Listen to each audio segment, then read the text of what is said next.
25 ವರ್ಷದ ನಂತರ ಒಂದಾದ ಗುರು ಶಿಷ್ಯರು. ಹೌದು ವೀಕ್ಷಕರೇ, ಬಾಗಲಕೋಟ ಜಿಲ್ಲೆಯ ಜಮಖಂಡಿ ತಾಲೂಕಿನ ಚಿಕ್ಕ ಪಡಸಲಗಿ ಗ್ರಾಮದಲ್ಲಿ ಶಿವಶರಣ ಹರಳಯ್ಯ ಸ್ಮಾರಕ ಪ್ರೌಢಶಾಲೆಯಲ್ಲಿ ಅಕ್ಷರ ಕಲಿಸಿದ ಗುರುಗಳಿಗೆ ಗುರುವಂದನಾ ಹಾಗೂ ಸ್ನೇಹ ಸಂಗಮ. ಈ ಕಾರ್ಯಕ್ರಮ ಅಧ್ಯಕ್ಷತೆ ಎ ಜನ್ಯಾಮಗೌಡ, ಉದ್ಘಾಟನೆ ಪಿ ಬೀದಾನಗೌಡ. ದಿವ್ಯಾ ಸಾನ್ನಿಧ್ಯ ಮಾತೋಶ್ರೀ ಅಕ್ಕಮಹಾದೇವಿ ಅಮ್ಮಣ್ಣವರು ಹಾಗೂ ಇನ್ನೂ ಹಲವಾರು ಗುರುಗಳು ಉಪಸ್ಥಿತರಿದ್ದರು. ಹಲವಾರು ವರ್ಷಗಳ ಹಿಂದೆ ಇದೇ ಶಾಲೆಯಲ್ಲಿ ಕೂಡಿ ಆಡಿ ಅಕ್ಷರ ಕಲಿತ ನೆನಪು. ಇವರೆಲ್ಲರೂ ಒಂದೇ ಶಾಲೆಯಲ್ಲಿ ಕಲಿತವರು. ಇವಾಗ ದೊಡ್ಡವರಾಗಿ ಮದುವೆಯಾಗಿ ಮಕ್ಕಳು ಕೂಡ ಇದ್ದಾವೆ. ಹಾಗೆ ಬೇರೆ ಬೇರೆ ಇಲಾಖೆಯಲ್ಲಿ ಕೂಡ ಸೇವೆ ಸಲ್ಲಿಸುತ್ತಿದ್ದರೂ ಕೂಡ ನಮ್ಮೆಲ್ಲರಿಗೂ ಕಲಿಸಿದ ಗುರುಗಳಿಗೆ ನಮ್ಮದೊಂದು ಗುರು ಕಾಣಿಕೆ ನೀಡಿ ಮತ್ತೆ ಹಳೆ ನೆನಪುಗಳು ಹಂಚಿಕೊಂಡರು. ಇದೇ ಸಂದರ್ಭದಲ್ಲಿ ಭಾರತೀಯ ಸೇನೆಯಲ್ಲಿ 20 ವರ್ಷ ಸೇವೆ ಸಲ್ಲಿಸಿ ನಿವೃತ್ತಿಯಾಗಿ ಬಂದ ಬೀರಪ್ಪ ಮಿರ್ಜಿ ಅವರನ್ನು ಕಾರ್ಯಕ್ರಮಕ್ಕೆ ಬಹಳ ಪ್ರೀತಿಯಿಂದ ಬರಮಾಡಿಕೊಂಡರು. ದಾನಗೌಡ ಪುಟ್ಟ ಬಾಲಕಿ ಈ ಸಂದರ್ಭದಲ್ಲಿ ನೃತ್ಯ ಮಾಡಿ ಎಲ್ಲರ ಮನಸ್ಸು ಸೆಳೆದಳು. ನಂತರ ಶಾಲೆಯಲ್ಲಿ ಕಲಿತ ಹಳೆ ವಿದ್ಯಾರ್ಥಿಯಾದ ಹಣಮಂತ ಶಿರಹಟ್ಟಿ, ತಹಶೀಲ್ದಾರ್ ಬೈಲಹೊಂಗಲ ಈ ಸಂದರ್ಭದಲ್ಲಿ ಹಳೆಯ ನೆನಪುಗಳನ್ನು ನೆನಪಿಸಿಕೊಂಡು ಮಾತನಾಡಿದರು. ಊರಿನ ಮುಖಂಡರು ಹಿರಿಯರು ಭಾಗವಹಿಸಿದರು. ವರದಿ ಮಲ್ಲು, ಕಲ್ಯಾಣಿ, ವಾನೆಕ್ಸ್ ನ್ಯೂಸ್, ಜಮಖಂಡಿ.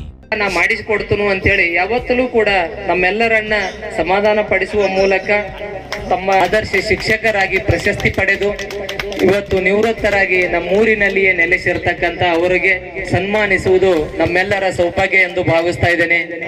ಸರ್ ಅವರನ್ನ ಈ ಒಂದು ವೇದಿಕೆಗೆ ಕರೆಸಿ ಸನ್ಮಾನಿಸುವುದು ಅತ್ಯಂತ ಸಂತಸದ ವಿಚಾರ. ತಮ್ಮೆಲ್ಲರ ಜೋರಾದ ಚಪ್ಪಾಳೆಯೊಂದಿಗೆ ಶ್ರೀಯುತ SR ಪವಾರ್ ಶಿಕ್ಷಕರು ಈ ಸಂದರ್ಭದಲ್ಲಿ ನಮ್ಮ ಗೌರವ ಸನ್ಮಾನ ಸ್ವೀಕರಿಸಿದ್ದಕ್ಕಾಗಿ ಅವರಿಗೆ ತುಂಬು ಹೃದಯದ ಧನ್ಯವಾದಗಳನ್ನು ಅರ್ಪಿಸ್ತಾ ಇದ್ದೇನೆ. ನಿಮ್ಮ ಸೇವೆ, ನೀವು ಹಾಕಿಕೊಟ್ಟ ಅಕ್ಷರದ ಅಡಿಪಾಯ ಇವತ್ತು ನಮ್ಮೆಲ್ಲರನ್ನ ಈ ಹಂತಕ್ಕೆ ತಂದವರು ಕೇವಲ ಒಬ್ಬ ಹಿರಿಯ ವ್ಯಕ್ತಿ ಮಾತ್ರವಲ್ಲ, ಸಂಸ್ಥೆಯ ಹಿರಿಯ ಕೊಂಡಿ. ಯಾಕಂದ್ರೆ ಪಂಚ ಬಾಳಪ್ಪಜ್ಜನ ನಂತರ ಸಂಸ್ಥೆಯನ್ನ ಸಮರ್ಥವಾಗಿ ಮುನ್ನಡೆಸಿಕೊಂಡು ಬಂದಂತವರು. ಗ್ರಾಮದ ಏಳಿಗೆ ಬಗ್ಗೆ ಸದಾ ಚಿಂತಿಸುವ ಅವರ ಮನಸ್ಸು ಶಾಲೆಯ ಅಭಿವೃದ್ಧಿಗೂ ಸದಾ ಮಿಡಿಯುತ್ತದೆ. ಅವರ ಮಾರ್ಗದರ್ಶನದಲ್ಲಿ ಅವರು ವ್ಯಾಕರಣದಲ್ಲಿ ಬಳಸುತ್ತಿದ್ದಂತ ನಜಬಜ ಜಂಜರಂ ಬಗೆಗೊಳ್ಳುತ್ತಿರೆ ಚಂಪಕ ಮಾಲೆ ಎಂದ ಪರ್, ಹಾಗೆ ಕೇವಲ ಅವರು ಪಠ್ಯಪುಸ್ತಕದ ಶಿಕ್ಷಕರಾಗದೆ ಕನ್ನಡ ಸಂಸ್ಕೃತಿ ಮತ್ತು ಭಾಷಾಭಿಮಾನವನ್ನು ನಮ್ಮಲ್ಲಿ ಬತ್ತಿದಂತ ಕೃಷಿಕರು. ಅವರ ಶಿಸ್ತು ಮತ್ತು ಕಲಿಸುವ ಹಂಬಲ ನಮ್ಮೆಲ್ಲರಿಗೂ ಕೂಡ ದಾರಿದೀಪ. ನೀವು ಕಲಿಸಿದ ಅಕ್ಷರಗಳು ನಮ್ಮ ಬದುಕಿನ ದಾರಿಯಲ್ಲಿ ಬೆಳಕಾಗಿವೆ. ನಿಮ್ಮ ಮಾರ್ಗದರ್ಶನ ಸದಾಕಾಲ ನಮ್ಮ ಮೇಲಿರಲಿ ಎಂದು ಆಶೆ. ಸಮಾಜ ವಿಜ್ಞಾನ ಎಂದರೆ ನಮಗೆ ಇತಿಹಾಸದ ಕಥೆಗಳು, ಭೂಗೋಳದ ನಕ್ಷೆಗಳ ನೆನಪು ಬರುತ್ತೆ. ಸರ್ ಅವರು ಪಾಠ ಮಾಡುವಾಗ ಇತಿಹಾಸದ ಘಟನೆಗಳು ಕಣ್ಣೆದರು ನಡೆಯುತ್ತಿದ್ದೇವೋ ಏನೋ ಎಂಬಂತೆ ಭಾಸವಾಗುತ್ತಿತ್ತು. ಕೇವಲ ಅಂಕಗಳಿಗಾಗಿ ಓದಿಸದೆ ಒಬ್ಬ ಉತ್ತಮ ಪ್ರಜೆಯಾಗಿ ಸಮಾಜದಲ್ಲಿ ಹೇಗೆ ಬದುಕಬೇಕು ಎಂದು ಅವರು ನಮಗೆ ತಿಳಿಸಿಕೊಟ್ಟವರು. ಪಾಟೀಲ್ ಸರ್ ಅವರ ದೊಡ್ಡ ಗುಣ ಎಂದ್ರೆ ಅವರ ತಾಳ್ಮೆ. ಶಾಲೆಯಲ್ಲಿ ಎಷ್ಟೇ ಗಲಾಟೆಯಾದರೂ, ಯಾರೇ ತಪ್ಪು ಮಾಡಿದರೂ ಬಹುಶಃ ವಿದ್ಯಾರ್ಥಿನಿಯರಿಗೆ ಅವರು ಎಂದಿಗೂ ಕೂಡ ನಿಲುಗುನ್ ಸರ್ ಅವರಿಗೆ ಈ ಒಂದು ಗೌರವ ಸಮರ್ಪಣೆ. ಪ್ರೀತಿ ಕಬೀರ್ ದಾಸ್ ಅವರ ದೋಹೆಗಳಿರಲಿ, ಸುಮಿತ್ರಾನಂದನ್ ಪಂತ್ ಅವರ ಪ್ರಕೃತಿಯ ವರ್ಣನೆ ಇರಲಿ, ಅವರು ಪದ್ಯಗಳನ್ನು ವಾಚಿಸುತ್ತಿದ್ದರೆ ಈ ಲೋಕದಲ್ಲೇ ಪಾಠದ ನಡುವೆ ಸರ್ ಅವರು ಹೇಳುತ್ತಿದ್ದ ಪುಟ್ಟ ಪುಟ್ಟ ಚುಟುಕುಗಳು, ಕಚಗಳು ಇಡುವಂತ ಹಾಸ್ಯ ಪ್ರಸಂಗಗಳು ತರಗತಿಯನ್ನು ಸದಾ ಜೀವಂತವಾಗಿಡುತ್ತಿದ್ದವು. ಅವರ ಬೋಧನೆಯು ಎಂದಿಗೂ ಕೂಡ ನಮಗೆ ಬೇಸರವೆನಿಸಲಿಲ್ಲ. ಸರ್ ಅವರ ದೊಡ್ಡ ಗುಣವೆಂದರೆ ಅವರು ಪ್ರೀತಿಯಿಂದ ಬೈಯೋದು. ಒಂದ್ಸಲ ನಿಮ್ಮನ್ನು ಬೇದ್ ಬಿಡ್ತಾನೆ ಸರ್ ಪರವಾಗಿ. ಮಾನಗೇಡಿ, ಕಬರಿಗೇಡಿ, ಲಜ್ಜಿಗೇಡಿ, ದಿಕ್ಕೇಡಿ, ಪರದೇಶಿ, ಸ್ವಾಧಿಕೃತೆ ಎಂಬ ಮಾತನ್ನ ನಮಗೆ ಕೇವಲ ಪಾಠದ ಮೂಲಕ ಅಲ್ಲ, ಮೈದಾನದಲ್ಲಿ ಬೆವರಿನ ಮೂಲಕ ಕಲಿಸಿದವರು. ನಮ್ಮ ಪ್ರೀತಿಯ ದೈಹಿಕ ಶಿಕ್ಷಣ ಶಿಕ್ಷಕರಾದ ಅನಂತಪುರ್ ಸರ್ ಅವರಿಗೆ, ನಮಗೆ ಶಿಸ್ತಿನ ಪಾಠ ಕಲಿಸಿದ ಫೀಲ್ಡ್ ಮಾರ್ಷಲ್ ಅವರಿಗೆ ಭಕ್ತಿಪೂರ್ವಕ ನಮನಗಳನ್ನ ಸಲ್ಲಿಸುತ್ತಾ ಈ ಸಂದರ್ಭದಲ್ಲಿ ಅಂದ್ರೆ ಸಾಕು, ನಾವೆಲ್ಲ ಸಾಲಾಗಿ ಮೈದಾನದಲ್ಲಿ ನಿಲ್ಲುತ್ತಿದ್ದ ರೀತಿ, ಅವರು ಆಟದ ಮೂಲಕ ಪ್ರಸ್ತುತ ಭಾರತೀಯ ಸೈನ್ಯದಲ್ಲಿ 20 ವರ್ಷಗಳ ಕಾಲ ಸೇವೆಯನ್ನು ಸಲ್ಲಿಸಿ ಹವಾಲ್ದಾರರಾಗಿ ನಿವೃತ್ತರಾಗಿರ್ತಕ್ಕಂಥ ಶ್ರೀಯುತ ಬೀರಪ್ಪ ಮಿರ್ಜಿ ಅವರನ್ನು ಕೂಡ ಈ ಒಂದು ಕಾರ್ಯಕ್ರಮಕ್ಕೆ ಎಲ್ಲ ಸ್ನೇಹಿತರ ಪರವಾಗಿ ತುಂಬ ಹೃದಯದಿಂದ ಸ್ವಾಗತವನ್ನು ಬಯಸ್ತಾ ಇದ್ದೀವಿ. ವೀರ ಯೋಧನಿಗೆ ಎಲ್ಲ ಸ್ವಾಗತಿಸ್ತಾ ಇದ್ದೀವಿ. ಮಾಡುವ ಮೂಲಕ, ಗೌರವ ಸಲ್ಲಿಸುವುದರ ಮೂಲಕ ವೀರ ಯೋಧ ದೇಶಕ್ಕೆ ಹಾಗೂ ಶಾಲೆಗೆ ಕೂಡ ಗೌರವವನ್ನ ಕೀರ್ತಿಯನ್ನ ತಂದಿದ್ದಾನೆ. ಅವರನ್ನ ಈ ಒಂದು ಕಾರ್ಯಕ್ರಮಕ್ಕೆ ಸ್ವಾಗತಿಸುವುದು ನಮ್ಮೆಲ್ಲರ ಸೌಭಾಗ್ಯ ಅಂತ ಹೇಳಿ ಭಾವಿಸ್ತಾ ಅವರನ್ನ ಈ ಒಂದು ಕಾರ್ಯಕ್ರಮಕ್ಕೆ ಆತ್ಮೀಯವಾಗಿ ಸ್ವಾಗತವನ್ನ ಬಯಸ್ತಾ ಇದ್ದೇವೆ. ಅವರಿಗೆ ರವಿ ಹೊಸಮಣಿಯವರು ಪುಷ್ಪವನ್ನ ನೀಡಿ ಈ ಒಂದು ಕಾರ್ಯಕ್ರಮಕ್ಕೆ ತುಂಬ ಹೃದಯದಿಂದ ಜೋರಾದ ಚಪ್ಪಾಳೆಯೊಂದಿಗೆ ಅವರನ್ನ ಈ ಒಂದು ಕಾರ್ಯಕ್ರಮಕ್ಕೆ ಸ್ವಾಗತಿಸಬೇಕಂತ ಹೇಳಿ ವಿನಂತಿಸಿಕೊಳ್ತಾ ಇದ್ದೇನೆ. ಶ್ರೀಯುತ ರವಿ ಹೊಸಮಣಿ ಅವರು ಬೀರಪ್ಪ ಮಿರ್ಜಿ ಅವರನ್ನ ಈ ಒಂದು ಕಾರ್ಯಕ್ರಮಕ್ಕೆ ಆತ್ಮೀಯವಾಗಿ ಅವರನ್ನು ಕೂಡ ಸ್ವಾಗತಿಸ್ತಾ ಇದ್ದೇನೆ.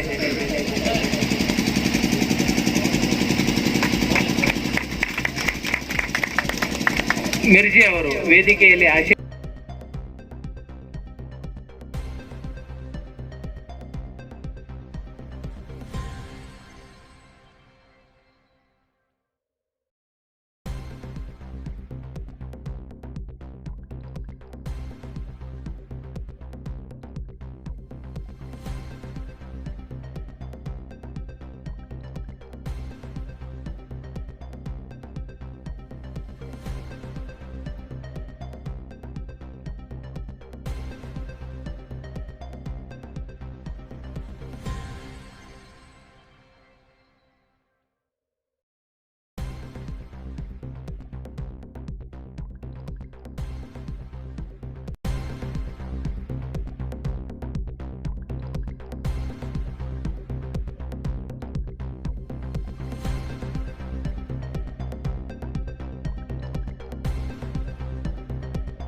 ನಿಲ್ಗುಂದ್ ಸರ್ನ ಅವಾಗವಾಗ ನೆನೆಸ್ತಿರ್ತೀನಿ. ಅದೇ ರೀತಿಯಾಗಿ ಇವತ್ತು ಈ ಸರ್ಕಾರಿ ಸೇವೆಯಲ್ಲಿ ನಾನು ಸೇವೆ ಸಲ್ಲಿಸ್ಬೇಕಾದ್ರೆ ನೀವು ಮಾತಾಡೋದು ಬೇರೆ, ಆಡಳಿತ ಕನ್ನಡ ತೊಂದಿರ್ಬೇಕು. ಅದನ್ನ ನಮ್ಮ ಹಿರೇಮಠ ಸರ್ ಅವರ ಆ ನೆನಪುಗಳು ನೆನಪಾಗ್ತಾವ. ನಾವು ಓದ್ಬೇಕಾದ್ರೆ ನಮಗೆ ಹಿಸ್ಟ್ರಿ ಕಲಿಸ್ಕೊಟ್ಟಂತ ನಮ್ಮ ಪಾಟೀಲ್ ಸರ್ ಇರ್ಬೋದು, ನಮ್ಮ ಮಟೋಳಿ ಸರ್ ಇರ್ಬೋದು, ಸಂತಿ ಸರ್ ಇರ್ಬೋದು, ಸಮಾಜ ವಿಜ್ಞಾನ ಭಾಳಷ್ಟು. ನಾನು 3 ಸತಿ KS ಮೇನ್ಸನ್ನ ಇಂಗ್ಲೀಷಲ್ಲಿ ಬರಿತೀನಿ. ಒಬ್ಬ ಹಳ್ಳಿಯಿಂದ ಹೋಗಿ ಡೆಲ್ಲಿ ತನಕ ಹೋಗಿ 3 ಸತಿ KS ಅನ್ನ ಮೇನ್ಸನ್ನ ಇಂಟರ್ವ್ಯೂನ ಇಂಗ್ಲೀಷಲ್ಲಿ ಕೊಡ್ತೀನಿ ಅಂತಂದ್ರೆ ಅದಕ್ಕೆ ನಮ್ಮ ಇವತ್ತು ಬಂದಿಲ್ಲ ಸರ್ ಗೇಣ್ ಸರ್, ಅವ್ರನ್ನೂ ಸಹ ನಾವು ಭಾಳ ನೆನೆಸ್ಕೋಬೇಕು. ಅವರ ಕೊಡುಗೆ ನಮ್ಮ ಬ್ಯಾಚ್ಗೆ ಭಾಳ ಅಪಾರವಾಗೈತೆ. ನಮ್ಮ ಗೆಳೆಯರು ಭಾಳ ಜನ ಸಾಫ್ಟ್ವೇರ್ ಕಂಪ್ನಿಯಲ್ಲಿ ಇದ್ದಾರೆ, ಇನ್ನೂ ಕೆಲವೊಂದಿಷ್ಟು ಜನ ಬೇರೆ ಬೇರೆ ಸೆಂಟ್ರಲ್ ಗೌರ್ಮೆಂಟ್ ಆಗಲಿ ಸ್ಟೇಟ್ ಗೌರ್ಮೆಂಟಲ್ಲಿ ನೌಕರಿಯಲ್ಲಿದ್ದಾರೆ. ಇವತ್ತು ನಮ್ಮ ಇಷ್ಟೊಂದು ಪ್ರಬುದ್ಧವಾಗಿ ಈ ಹುಡುಗರು ಈ ಹಳ್ಳಿ ಲೆವೆಲಿಂದ ಕಲಿತ ಒಂದು ರಾಷ್ಟ್ರ ಮಟ್ಟ ರಾಜ್ಯ ಮಟ್ಟ ಹೋಗ್ಬೇಕಂದ್ರ ನಮ್ಮ ಗುರುಗಳ ಕೊಡುಗೆ ಭಾಳ ಅಪಾರವಿರುತ್ತೈತಿ. ಅವರ ಸೇವೆ ಯಾವುದನ್ನೂ ಬಯಸದೆ, ಈಗ ಅವರ ಸೇವೆ ಏನಪ್ಪಾ ಅಂತಂದ್ರೆ ಬೆಳಗ್ಗೆ ಬಂದು ಪಾಠ ಮಾಡಿ ಸಂಜೆ ಹೋದ್ರೆ ಅಷ್ಟೇ ಅಲ್ಲ. ನಮ್ಮ ಒಂದು ಎಕ್ಸಾಂಪಲ್ ಹೇಳ್ತೀನಿ ನಾನು, ಗೇಣ್ ಸರ್ ಇಲ್ಲೇ ಹಾಸ್ಟೆಲ್ ಹುಡುಗರಿಗೆ ಗೊತ್ತೈತದ. ಮರುದಿವ್ಸ ಪಾಠ ಮಾಡ್ಬೇಕಾದ್ರೆ ಅದ್ರ ಹಿಂದಿನ ದಿನನ ಕ್ವಶನ್ ಆನ್ಸರ್ ಅನ್ನ ಬರೆದು ಶ್ರವಣ ಗೊತ್ತೈತಿ ಇಲ್ಲ ಅದ್ರದ್ದು 3 ಕಾಪಿ ಮಾಡಿ ತಂದು ಕೊಡ್ತೀರಿ ನಮ್ಗೆ, ಹೌದಿಲ್ಲಪ್ಪ? ನೆನಪೈತ ಇಲ್ಲ? ಹಂಗೆ ಬಹಳಷ್ಟು ಜನ ತಮ್ಮ ಅತಿರಥ ಶ್ರಮವನ್ನು ಹಾಕಿ ನಮ್ಮನ್ನು ತಿದ್ದಿ ತೀಡಿ ನಮ್ಮನ್ನು ಸಾಕಾರ ಮೂರ್ತಿಗಳನ್ನಾಗಿ ಮಾಡಿದ್ದಾರೆ. ಅದರಲ್ಲಿ ಅವರನ್ನ ಇವತ್ತು ನಾವು ಕೃತಜ್ಞತೆಯನ್ನು ಸಲ್ಲಿಸುವುದು, ಅವರನ್ನು ನೆನಪಿಸ್ಕೊಳ್ಳೋದು, ಅವರಿಗೆ ಒಂದು ಗುರುವಂದನೆಯನ್ನ ಮಾಡುವುದು ನಮ್ಮ ಆದ್ಯ ಕರ್ತವ್ಯ. ಎಷ್ಟೋ ಮುಖಗಳನ್ನ ನೋಡ್ರಿ ಅನಿಸುತ್ತಂದ್ರೆ ನಾವು ಬಹಳಷ್ಟು ದಿವಸದಿಂದ ನೋಡೇ ಇಲ್ಲ.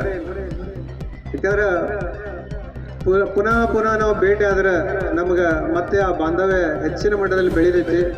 ನಮ್ಮ ಈ ಸ್ನೇಹ ಸಂಗಮ 2002 ಬ್ಯಾಚ್ 25 ವರ್ಷಗಳ ಕಳೆದವು. ನಂಗೆ ಕೇಳಿದ ಬಳಿಕ ಒಂಥರ 25 ವರ್ಷ ಆಯ್ತಾ ಮರ ನಾವು 10ನೇ ಮುಗಿಸಿ ಅಂತ ಅನ್ಸುತ್ತೆ. ಟೈಮ್ ಹೋಗಿದ್ದು ಗೊತ್ತಾಗಲ್ಲ, ಕಳೀತಾನ ಇರ್ತೈತಿ.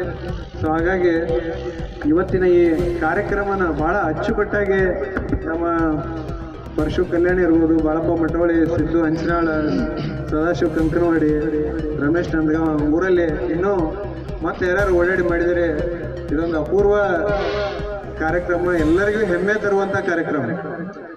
ನಾವು ಸೇರ್ಬೇಕಾಗಿತ್ತು, ಯಾವುದೋ ಒಂದು ಕಾರಣದಿಂದ ಅದು ಪದೇ ಪದೇ ಈ ವರ್ಷ ಮಾಡೋದು, ನಾವು ಮುಂದಿನ ವರ್ಷ ಮಾಡೋದು, ಮತ್ತೆ ನೆಕ್ಸ್ಟ್ ಇಯರ್ ಹೋಗೋಣ. ಕಡೆಗೆ ಒಂದ್ಸತಿ ಡಿಸೈಡ್ ಆಗೇ ಬಿಟ್ರು ನಮ್ಮ ಬಾಳಪ್ಪ ಮಟವಳ್ಳಿ ಸರ್. ಈ ಗುರುವಂದನೆ ಕಾರ್ಯಕ್ರಮನ ಯಶಸ್ವಿಗೆ ಭಾಳ ಶ್ರಮಿಸಿದ್ದಾರೆ ಅವರು.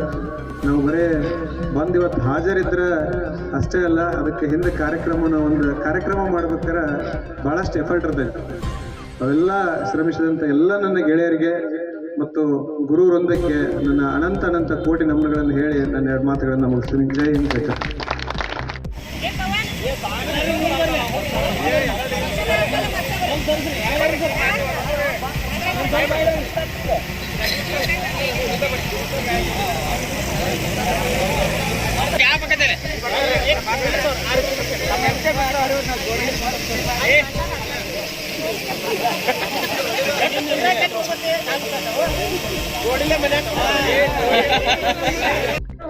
ನಮ್ಮ ನಡುವಿನ ಈ ಸ್ನೇಹ ಹೀಗೆಯೇ ಹಸಿರಾಗಿರಲಿ. ಈ ಕಾರ್ಯಕ್ರಮವನ್ನು ಆಯೋಜಿಸಿ ನಮ್ಮನ್ನೆಲ್ಲ 25 ವರ್ಷದ ಬಳಿಕ ಒಂದುಗೂಡಿಸಲು ಹಗಲಿರುಳೆನ್ನದೆ ಕಾರ್ಯನಿರ್ವಹಿಸಿದ ನಮ್ಮ ಎಲ್ಲ ಸಂಘಟಕ ಮಿತ್ರರಿಗೂ ಕೋಟಿ ನಮಸ್ಕಾರಗಳನ್ನು ತಿಳಿಸುತ್ತಾ ನನ್ನ ಒಂದೆರಡು ಮಾತುಗಳನ್ನು ಮುಗಿಸುತ್ತೇನೆ. ಜೈ.